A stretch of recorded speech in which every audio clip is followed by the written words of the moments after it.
Especially lately, you might be tempted to just check out. Daydream or nightmare? Let's ask someone who was already famous before he shocked the political world in 1999 when he became governor of Minnesota. And every 4 years, people still beg him to run for president. But Jesse Ventura regularly recesses to an undisclosed location. And we want to ask him about that. Governor, welcome back to The Big Picture. Toward the end of President Obama's second term, I remember a reporter asking him what's next. And the president says, I have to be quiet for a while. And he didn't mean I got to go sit still and shut my trap. He really just wanted to kind of shake it off after the immense responsibility that he shouldered for 8 years. Having been a chief executive, can you relate to that toward the end of your term? Absolutely, and I only did 4 years. I can only imagine what it would be like at the end of 8. But at the end of 4 years, yes. When you leave office, you kind of sit around lonely at first, not knowing what the heck you're going to do, and then you sit and feel lighter. The weight of the world has come off your shoulders. And it's at that point you need to just simply go out and relax for a while, then get focused on the next part of your life is the best advice I can give. And that's what led me into going off the grid, is that when I got out of office, I wanted to take a vacation away from it all. And my son at the time was working for Sean Penn. And Sean Penn knew a hotel down in Cabo San Lucas that was out of the main way. A lot of stars went there. So that's where I went for 2 weeks and ended up extending it for 3 initially upon getting out of office. Then, of course, the next year I went and taught at Harvard. And, you know, who knows, a few years down the line, here I am at RT. But I still do live off the grid, and I still own my off-the-grid house, which I'm hoping to get to this winter. And suddenly, when you weren't governor anymore, you had to drive yourself. You didn't have the Stady with a Smokey Bear hat anymore, huh? No Smokey Bear, but I like driving myself. In fact, I never fly to Baja. I drive the whole thing. It's 3,000 miles from my house in Minneapolis to my house in the Baja. Wow.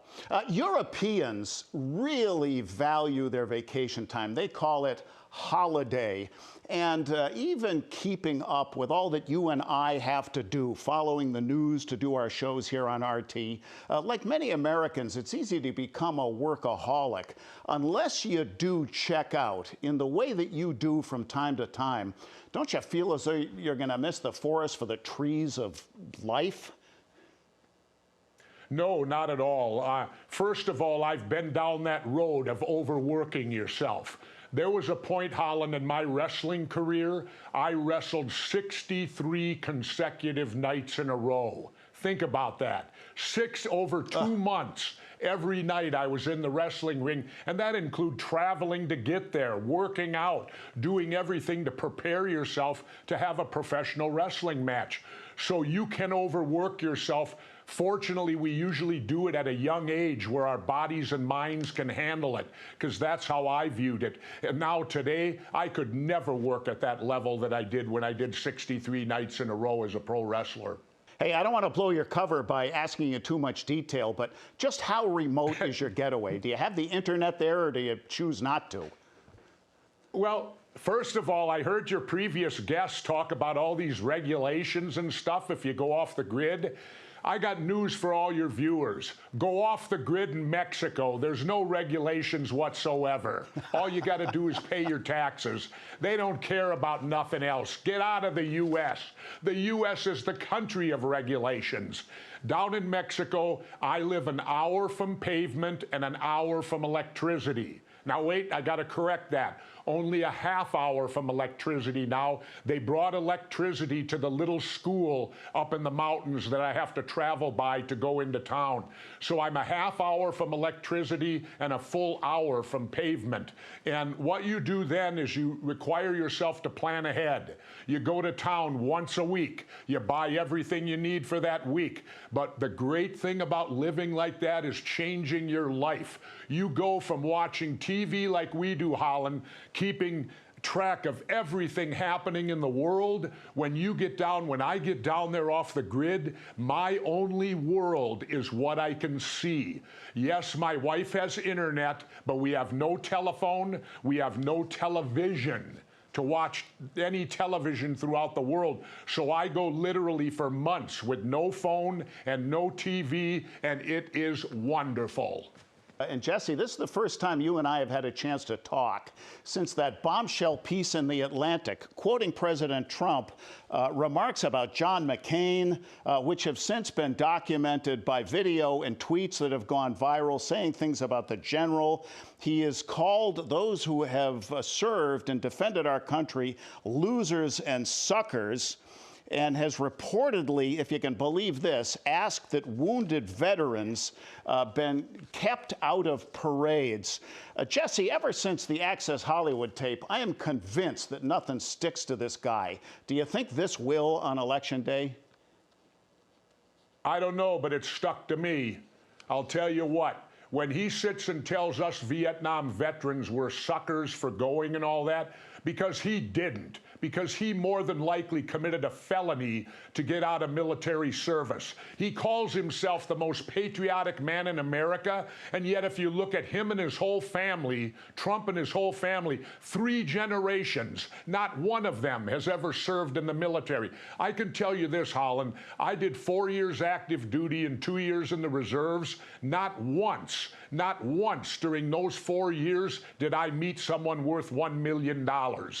Millionaires don't serve the military, they use the military. And as far as Trump goes, he was a coward when it was his time to go and show his patriotism. He went to the bunker and failed miserably. And I don't know why people don't see this out of this guy. When the going gets tough, he skips town.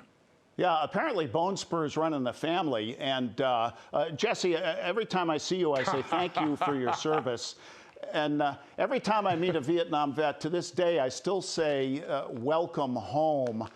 So all of this is pretty unseemly. And then on the heels of this Atlantic expose comes Bob Woodward's book. Is it possible that President Trump may have just flunked the IQ test? Who in their right mind of either party would submit to 18 interviews by Bob Woodward? Well, you got to remember this. I heard him talk live reading from something the other day, and I learned we have a new park in America called Yosemite. He said Yosemite 3 times instead of Yosemite, and he's reading it. He's frickin' reading it. And he says Yosemite 3 times. I turned to my wife, I go, Yosemite? You mean that guy's name was Yosemite Sam instead of Yosemite Sam in the cartoons? I mean, I really don't think Trump is as bright as people lead us to believe. When your daddy leaves you $400 million, it's pretty hard to be a failure when you get that much to start off with. And again, getting back to military, when it was, I want to see his bone spurs. He called for Obama's birth certificate. I want to see his bone spurs, because if he had them, he should still have them unless he had them surgically removed, because they don't just disappear. Yeah, after reading his niece's book, I'd like to do a little handwriting analysis on his SAT test as well. There's a lot of concern, which the president is throwing gas on the flames of concern about what he warns will be a rigged election. A lot of mail-in ballots, and there's a lot of procedure that goes with when they can start opening and counting those ballots. When do you think we will know who won the presidential race? Is this going to be 2000 all over again? Well, I don't know. I don't think it'll be 2000, but it's going to be delayed because you're going to have so many mail-in votes. But let me just state this. It goes along with what the president said about his respect for the military, because obviously he still doesn't respect the military when they vote. Because if you're deployed overseas, guess how you got to vote? You got to vote by mail. And it's been done for years and years and years with nobody saying anything about it. And now all of a sudden voting by mail is ripped with fraud and all this. The reason that's so, Trump is doing anything he can not to lose. And if he could, and Republicans traditionally, if there's a lower voter turnout, they do better. If it's a higher voter turnout, the Democrats do better. And by the way, I got to tell you, Holland, apparently I'm on the ballot in Alaska. Hey, who do you think's going to take Minnesota this time? It is going to be a swing state, right? Well, they say it is, but it's always been traditionally Democrat pretty much. I don't foresee Trump winning Minnesota. We have, Democratic senators here right now, both current Democrats. We have a current Democratic governor in both the cities. The major cities have Democratic mayors.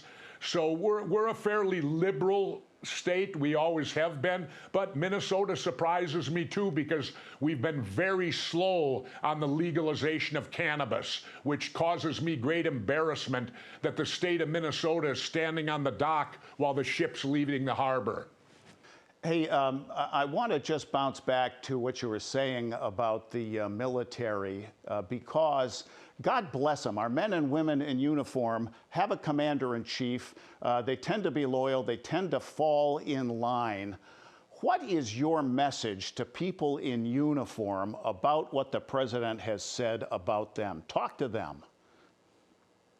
Well, my message to them, I would tell them there's a better thing to do, and that's read Major General Smedley Butler's book, War is a Racket, the two-time Congressional Medal Honor winner Marine.